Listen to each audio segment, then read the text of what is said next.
নমস্কাৰ, কক্সালৈ স্বাগতম। মোৰ নাম দৰ্শনা তালুকদাৰ। আজি আমি পঢ়িম অষ্টম শ্ৰেণীৰ সমাজ বিজ্ঞানৰ পাঠ মানৱ সম্পদৰ প্ৰতিবন্ধকতাসমূহ আৰু চৰকাৰৰ ভূমিকা।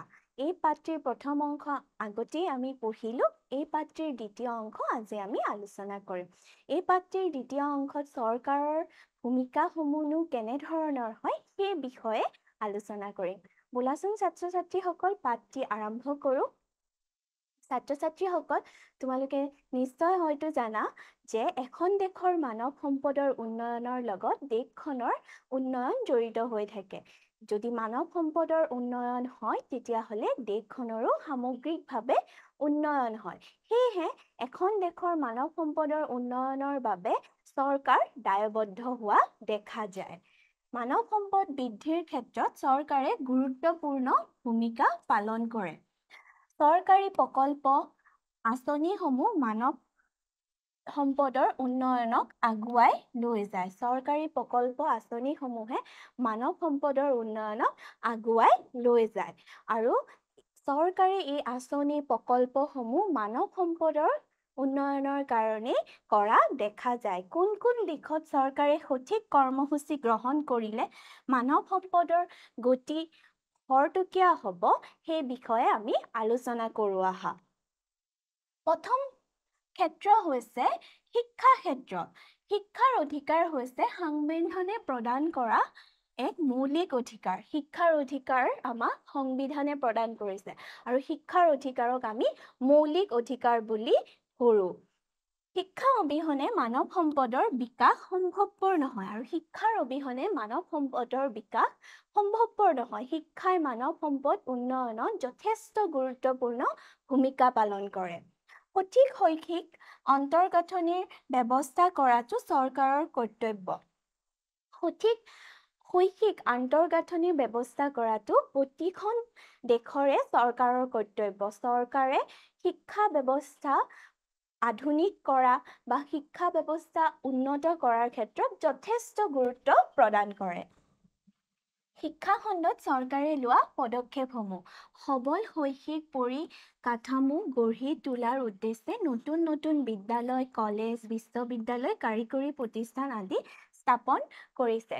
চৰকাৰে শৈক্ষিক দিশটোক সবল কৰিবলৈ বহুতো নতুন নতুন বিদ্যালয়, মহাবিদ্যালয়, বিশ্ববিদ্যালয় লগতে কাৰিকৰী প্ৰতিষ্ঠানসমূহ গঢ়ি তুলিছে আৰু সেইসমূহৰ পৰা আমাৰ জনসাধাৰণে শিক্ষা লাভ কৰিছে। লগতে 2009 চনত শিক্ষাৰ অধিকাৰ প্ৰৱৰ্তন কৰিছে। 2009 চনত শিক্ষাৰ অধিকাৰ চৰকাৰে প্ৰৱৰ্তন কৰিছে। সৰ্বশিক্ষা অভিযান মিছন, ৰাষ্ট্ৰীয় মাধ্যমিক শিক্ষা অভিযান মিছনক একত্ৰিত কৰি বৰ্তমান সমগ্ৰ শিক্ষা নামেৰে এক নতুন আঁচনি প্ৰৱৰ্তন কৰিছে। সৰ্বশিক্ষা অভিযান মিছন, ৰাষ্ট্ৰীয় মাধ্যমিক শিক্ষা অভিযান মিছনক একত্ৰিত কৰি সমগ্ৰ শিক্ষা নামেৰে এটা নতুন আঁচনি চৰকাৰে গঠন কৰিছে। উচ্চ শিক্ষাৰ বাবেও চৰকাৰে দৃঢ় ব্যৱস্থা গ্ৰহণ কৰিছে। উচ্চ শিক্ষাৰ ক্ষেত্ৰতো চৰকাৰে বহুতো পদক্ষেপ গ্ৰহণ কৰিছে। অসমত বিভিন্ন ধৰণৰ শিক্ষা প্ৰতিষ্ঠান আছে। তাৰ ভিতৰত হৈছে সৰ্বভাৰতীয় কাৰিকৰী শিক্ষা প্ৰতিষ্ঠান গুৱাহাটী। এইখন হৈছে সৰ্বভাৰতীয় কাৰিকৰী শিক্ষা প্ৰতিষ্ঠান গুৱাহাটীত আছে। লগতে ৰাষ্ট্ৰীয় কাৰিকৰী শিক্ষা প্ৰতিষ্ঠান NIT আছে শিলচৰত। তাৰ লগতে আৰু বহুবিলাক বিদ্যালয়, মহাবিদ্যালয়, কেন্দ্ৰীয় বিশ্ববিদ্যালয়, ৰাজ্যিক বিশ্ববিদ্যালয়, ৰাজ্যিক মুক্ত বিশ্ববিদ্যালয়, চিকিৎসা মহাবিদ্যালয়, অভিযান্ত্ৰিক মহাবিদ্যালয়, কৃষি মহাবিদ্যালয় বা বিশ্ববিদ্যালয় আৰু শিক্ষক প্ৰশিক্ষণ মহাবিদ্যালয়ো অসমত আছে। অসমত বহু ধৰণৰ শৈক্ষিক প্ৰতিষ্ঠান আছে। লগতে মীন মহাবিদ্যালয় আৰু বহুতো কাৰিকৰী শিক্ষানুষ্ঠান প্ৰতিষ্ঠা কৰি সৰ্বস্তৰৰ ছাত্ৰ ছাত্ৰীৰ বাবে শিক্ষা লাভৰ বিভিন্ন সুবিধা প্ৰদান কৰিছে আৰু এই প্ৰতিষ্ঠানসমূহ গঠন কৰি সকলো ছাত্ৰ ছাত্ৰীৰ বাবে শিক্ষা লাভৰ সুবিধা চৰকাৰে প্ৰদান কৰিছে। কিন্তু বৃদ্ধি পোৱা জনসংখ্যাৰ বাবে এইবোৰ পৰ্যাপ্ত নহয়।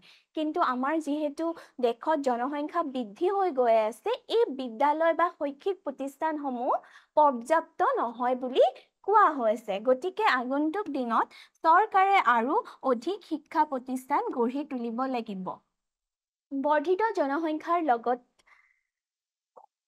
বৰ্ধিত জনসংখ্যাৰ বাবে চৰকাৰে আগন্তুক দিনত অধিক শিক্ষানুষ্ঠান গঢ়ি তোলাত পদক্ষেপ ল'ব লাগিব তেতিয়াহে আমাৰ সকলো জনতাই সকলো জনসাধাৰণে শিক্ষা লাভ কৰিব পাৰিব এতিয়া আহো আমি দ্বিতীয়টো ক্ষেত্ৰলৈ স্বাস্থ্য আৰু খাদ্য ক্ষেত্ৰ সুস্থ শৰীৰৰ বাবে পুষ্টিকৰ খাদ্য আৰু উন্নত স্বাস্থ্য সেৱাৰ প্ৰয়োজন মানুহ এজনৰ সুস্থ শৰীৰৰ বাবে পুষ্টিকৰ খাদ্য লগতে উন্নত স্বাস্থ্য সেৱাৰো প্ৰয়োজন এজন ব্যক্তি শাৰীৰিক আৰু মানসিকভাৱে সুস্থ হ'লে মানৱ সম্পদ হিচাপে পৰিগণিত হয় এজন ব্যক্তি যেতিয়া শাৰীৰিক আৰু মানসিকভাৱে সুস্থ হয় তেতিয়া মানৱ সম্পদ হিচাপে পৰিগণিত হয় স্বাস্থ্য কেন্দ্ৰত চৰকাৰে লোৱা পদক্ষেপসমূহ শিক্ষা খণ্ডৰ দৰে স্বাস্থ্য খণ্ডতো চৰকাৰে কিছুমান পদক্ষেপ লৈছে সেইসমূহ হ'ল প্ৰাথমিক স্বাস্থ্য কেন্দ্ৰ জিলা উপস্বাস্থ্য কেন্দ্ৰ বিভাগীয় স্বাস্থ্য কেন্দ্ৰ গ্ৰাম্য আৰু নগৰ উভয় অঞ্চলতে প্ৰতিষ্ঠা কৰিছে চৰকাৰে প্ৰাথমিক স্বাস্থ্য কেন্দ্ৰ উপস্বাস্থ্য কেন্দ্ৰ লগতে বিভাগীয় স্বাস্থ্য কেন্দ্ৰ এই সকলোবোৰ গ্ৰাম্য আৰু নগৰ সকলো অঞ্চলতে প্ৰতিষ্ঠা কৰিছে উন্নত চিকিৎসালয় স্থাপন কৰিছে আৰু চৰকাৰে উন্নত চিকিৎসালয়ও সকলোতে স্থাপন কৰা দেখা গৈছে জৰুৰীকালীন অৱস্থাৰ বাবে ভ্ৰাম্যমাণ চিকিৎসালয়ৰ দৰে সুবিধাও প্ৰদান কৰিছে চৰকাৰে জৰুৰীকালীন অৱস্থাৰ বাবে ভ্ৰাম্যমাণ চিকিৎসালয়ও প্ৰদান কৰাৰ সুবিধা জনসাধাৰণক দিছে ৰাষ্ট্ৰীয় স্বাস্থ্য অভিযানে স্বাস্থ্যৰ অৱস্থা উন্নত কৰাৰ ওপৰত গুৰুত্ব আৰোপ কৰে আৰু ৰাষ্ট্ৰীয় স্বাস্থ্য অভিযানে জনসাধাৰণৰ স্বাস্থ্য উন্নত কৰাৰ ওপৰত গুৰুত্ব আৰোপ কৰে এতিয়া আমি পঢ়ো আহা পুষ্টিকৰ খাদ্যৰ বিষয়ে শাৰীৰিক বিকাশৰ বাবে পুষ্টিকৰ খাদ্য অতি প্ৰয়োজনীয় মানুহৰ শাৰীৰিক বিকাশৰ বাবে পুষ্টিকৰ খাদ্য অতি প্ৰয়োজনীয় পুষ্টিকৰ খাদ্যৰ পৰা আমি শৰীৰত শক্তি পাওঁ আৰু সেই শক্তিয়ে আমাক কাম কৰাত সহায় কৰে পুষ্টিকৰ খাদ্য যোগান ধৰা চৰকাৰৰ কৰ্তব্য আৰু এই উপযুক্ত পুষ্টিকৰ খাদ্যবোৰ যোগান ধৰা আমাৰ চৰকাৰখনৰ কৰ্তব্য হয় ন্যূনতম মৌলিক প্ৰয়োজন কাৰ্যসূচীৰ জৰিয়তে চৰকাৰে ব্যক্তিক উপযুক্ত মানৱ সম্পদলৈ ৰূপান্তৰিত কৰাৰ ক্ষেত্ৰত জনসাধাৰণৰ বাবে বিভিন্ন আঁচনি আৰু প্ৰকল্প হাতত লৈছে ন্যূনতম মৌলিক প্ৰয়োজন কাৰ্যসূচীৰ অন্তৰ্গত চৰকাৰে ব্যক্তিক উপযুক্ত মানৱ সম্পদলৈ ৰূপান্তৰিত কৰিবৰ কাৰণে বহুতো আঁচনি গ্ৰহণ কৰিছে বা বহুতো প্ৰকল্প চৰকাৰে গ্ৰহণ কৰা দেখা গৈছে এতিয়া আমি পঢ়ো আহা ৰাজহুৱা বিতৰণ ব্যৱস্থা চৰকাৰে জনসাধাৰণক দিয়া আন এটা সুবিধা হ'ল ৰাজহুৱা বিতৰণ ব্যৱস্থাই নিৰ্দিষ্ট মূল্য খাদ্য সামগ্ৰী যোগান ধৰে এই ৰাজহুৱা বিতৰণ ব্যৱস্থাৰ দ্বাৰা মানুহে এটা কম মূল্যতে বা এক নিৰ্দিষ্ট মূল্যতে কিছুমান খাদ্য সামগ্ৰী লাভ কৰে জিলা প্ৰশাসনে এই সুবিধাসমূহ প্ৰদানৰ বাবে প্ৰয়োজনীয় পদক্ষেপ গ্ৰহণ কৰিছে আৰু জিলা প্ৰশাসনে এই সুবিধাসমূহ প্ৰদান কৰাৰ বাবে প্ৰশংসনীয় পদক্ষেপ বা প্ৰয়োজনীয় পদক্ষেপ গ্ৰহণ কৰিছে ভাৰতীয় খাদ্য নিগম সমবায় সমিতি সুলভ মূল্যৰ দোকান আৰু ৰাজহুৱা বিতৰণ ব্যৱস্থাৰ এইকেইটা হৈছে এটা ভাগ ভাৰতীয় খাদ্য নিগম সমবায় সমিতি আৰু সুলভ মূল্যৰ দোকান যুদ্ধ দুৰ্যোগ আৰু নাটনিৰ সময়ত চৰকাৰে খাদ্যৰ উপলব্ধতা নিশ্চিত কৰে আৰু যেতিয়া দেশত যুদ্ধ হয় বা কিছুমান প্ৰাকৃতিক দুৰ্যোগ হয় তেতিয়া বা খাদ্যৰ অভাৱ হয় তেতিয়া চৰকাৰে জনসাধাৰণে কেনেকৈ উপযুক্ত খাদ্য লাভ কৰিব সেয়া নিশ্চিত কৰে খাদ্যৰ অভাৱত মূল্য বৃদ্ধি ভেজাল খাদ্যৰ প্ৰস্তুতকৰণ কৃত্ৰিম খাদ্য সংকেত হোৱা দেখা যায় আৰু যেতিয়া খাদ্য সামগ্ৰীৰ অভাৱ হয় তেতিয়া মূল্য বৃদ্ধি হয় মূল্য বৃদ্ধি মানে বস্তুৰ দাম বাঢ়ি যায় খাদ্য বস্তুৰ দাম বাঢ়ে লগতে ভেজাল খাদ্যৰ প্ৰস্তুতকৰণ হয় কিছুমান ভেজাল খাদ্য প্ৰস্তুত কৰা হয় লগতে কৃত্ৰিম খাদ্য সংকটো দেখা দিয়ে গতিকে গুণগত খাদ্য সামগ্ৰী মজুত ৰখাটো চৰকাৰৰ কৰ্তব্য আৰু চৰকাৰৰ কৰ্তব্য হ'ল গুণগত খাদ্য সামগ্ৰী যাতে তেওঁলোকে মজুত ৰাখিব পাৰে বা জনসাধাৰণক সেয়া প্ৰদান কৰিব পাৰে। এতিয়া আমি পঢ়ো আহা খাদ্য সুৰক্ষাৰ বিষয়ে। চৰকাৰে প্ৰদান কৰা আন এটা গুৰুত্বপূৰ্ণ ক্ষেত্ৰ বা সুবিধা হৈছে খাদ্য সুৰক্ষা। জনসংখ্যাৰ অনুপাত অনুসৰি খাদ্য সামগ্ৰীৰ উৎপাদন আৰু তাৰ যথাযথ সংৰক্ষণ কৰি সময় আৰু প্ৰয়োজন অনুসৰি জনসাধাৰণক খাদ্য যোগান ধৰা কাৰ্যটোৱে খাদ্য সুৰক্ষা বুলি কোৱা হয়। জনসংখ্যা অনুসৰি সামগ্ৰীৰ উৎপাদন লগতে যথাযথ সংৰক্ষণ কৰি সময় আৰু প্ৰয়োজন সাপেক্ষে বিতৰণ কৰা কাৰ্যটোকে আমি খাদ্য সুৰক্ষা বুলি কওঁ। আৰু এই খাদ্য সুৰক্ষা কোনে কৰে? খাদ্য সুৰক্ষা কৰে চৰকাৰে। মানৱ সম্পদ বিকাশৰ বাবে খাদ্য সুৰক্ষা অতি প্ৰয়োজনীয়। মানৱ সম্পদ বিকাশৰ বাবে খাদ্য সুৰক্ষা থকাটো অতি প্ৰয়োজনীয়। তাৰ পিছত আহিলে কৰ্মস্থান বা কৰ্মসংস্থাপন ক্ষেত্ৰ। চৰকাৰে দেশৰ নাগৰিকক কৰ্মসংস্থাপনো দিয়ে। এয়া দেখিছা, এয়া কিছুমান লোকে কাম কৰি আছে আৰু এই লোকসকলক চৰকাৰে কৰ্মসংস্থাপন দিছে। অৰ্থনৈতিক বিকাশৰ বাবে উপযুক্ত চাকৰিৰ সুযোগ অতি প্ৰয়োজনীয়। উপযুক্ত বিকাশৰ বাবে চাকৰিৰ সুযোগ অতি প্ৰয়োজনীয়। দেশ এখনত নিবনুৱা সমস্যা তেতিয়াহে সৃষ্টি নহ'ব যেতিয়া সকলো দেশৰ মানুহে কৰ্মসংস্থাপন লাভ কৰিব। উন্নত মানৱ সম্পদৰ বিকাশৰ বাবে চৰকাৰে বিভিন্ন নিয়োগ কাৰ্যসূচী গ্ৰহণ কৰিছে। আৰু উন্নত মানৱ সম্পদৰ বিকাশৰ বাবে চৰকাৰে বিভিন্ন নিয়োগ কাৰ্যসূচী গ্ৰহণ কৰিছে। তাৰ ভিতৰত হ'ল মহাত্মা গান্ধী ৰাষ্ট্ৰীয় গ্ৰাম্য নিয়োগ নিশ্চিতকৰণ আঁচনি গ্ৰাম্যাঞ্চলৰ বাবে সৃষ্টি কৰা হৈছে। মহাত্মা গান্ধী গ্ৰাম্য নিয়োগ নিশ্চিতকৰণ আঁচনিখন গাঁৱৰ লোকসকলৰ বাবে প্ৰস্তুত কৰা হৈছে। ঠিক তেনেদৰে চহৰৰ অঞ্চলৰ বাবে প্ৰধানমন্ত্ৰী কৰ্মসংস্থান নিশ্চিতকৰণ কৰ্মসূচী চৰকাৰে গ্ৰহণ কৰিছে। আৰু আত্মনিয়োগৰ বাবেও বিভিন্ন প্ৰশিক্ষণৰ কাৰ্যসূচীৰ ব্যৱস্থা কৰা হৈছে। চৰকাৰে জনসাধাৰণৰ আত্মনিয়োগৰ বাবেও বিভিন্ন প্ৰশিক্ষণ কাৰ্যসূচীৰ ব্যৱস্থা কৰিছে। এতিয়া আমি পঢ়ো আহা অসমৰ কৰ্মসংস্থাপনৰ বিষয়ে। অসমৰ প্ৰাকৃতিক সম্পদত বেছ চহকী। সেয়েহে বৰ্তমান ৰাজ্য চৰকাৰে অসমত কৰ্মস্থানৰ কাৰণে বিভিন্ন আঁচনি গ্ৰহণ কৰি নিবনুৱা যুৱক যুৱতীক কৰ্মসংস্থাপনৰ ব্যৱস্থা গ্ৰহণ কৰিছে। অসমখন প্ৰাকৃতিক সম্পদত বেছ চহকী ৰাজ্য আৰু সেয়েহে এই প্ৰাকৃতিক সম্পদসমূহৰ সৎব্যৱহাৰৰ বাবে চৰকাৰে কিছুমান আঁচনি গ্ৰহণ কৰিছে, যি আঁচনিৰ দ্বাৰা অসমৰ নিবনুৱাসকলক কৰ্মসংস্থাপন দিবলৈ সক্ষম হৈছে।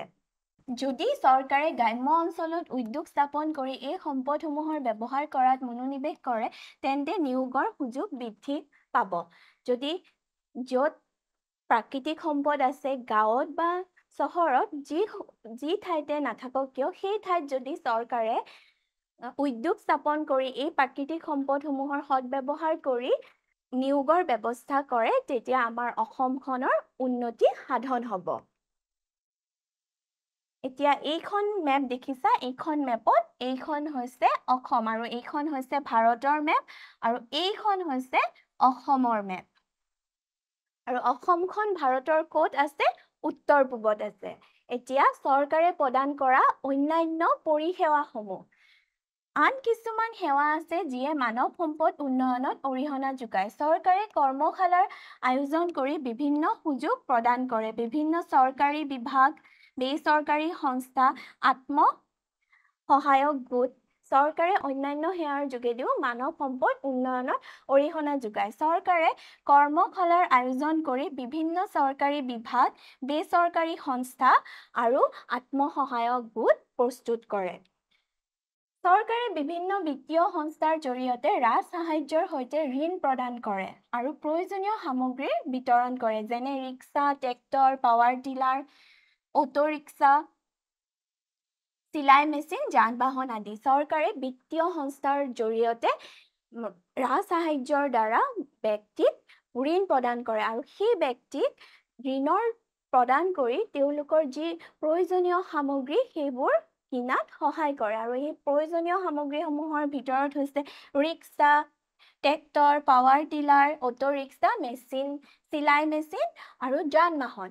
এইবোৰৰ পৰা সকলোৱে কি কৰিব পাৰে এইবোৰ ব্যৱহাৰ কৰি সকলোৱে অৰ্থ উপাৰ্জন কৰিব পাৰে আৰু তেনেকৈ আমাৰ মানৱ সম্পদৰ বিকাশ হয় এই কাৰ্যসূচীৰ লক্ষ্য হৈছে মানুহক আত্মনিৰ্ভৰশীল কৰি তোলা আৰু উন্নত মানৱ সম্পদ বিকাশ কৰা এই কাৰ্যসূচীটোৰ লক্ষ্য হৈছে মানুহক আত্মনিৰ্ভৰশীল কৰি তোলা লগতে উন্নত মানৱ সম্পদসমূহ বিকাশ কৰা ছাত্ৰ ছাত্ৰীসকল এই পাঠটোৰ পৰা চৰকাৰে লোৱা পদক্ষেপসমূহৰ বিষয়ে পঢ়িলো এতিয়া আমি প্ৰশ্ন কৰোঁ বলা কোন চনৰ পৰা শিক্ষাৰ অধিকাৰ আইন গৃহীত হৈছিল আমি আগতেও পঢ়ি আহিছো কোন চনৰ পৰা হৈছিল 2009 চনৰ পৰা এতিয়া দ্বিতীয় প্ৰশ্নটোলৈ আহো সুস্থ মনৰ বাবে মানুহক কিহৰ প্ৰয়োজন সুস্থ মনৰ বাবে মানুহক কিহৰ প্ৰয়োজন সুস্থ মনৰ বাবে মানুহক সুস্থ শৰীৰৰ প্ৰয়োজন সুস্থ শৰীৰ থাকিলেহে মানুহৰ সুস্থ মন এটা থাকিব ছাত্ৰ ছাত্ৰীসকল আশা কৰিছো তোমালোকে এই পাঠটি বুজি পালা এতিয়া তোমালোকক এৰিছো ধন্যবাদ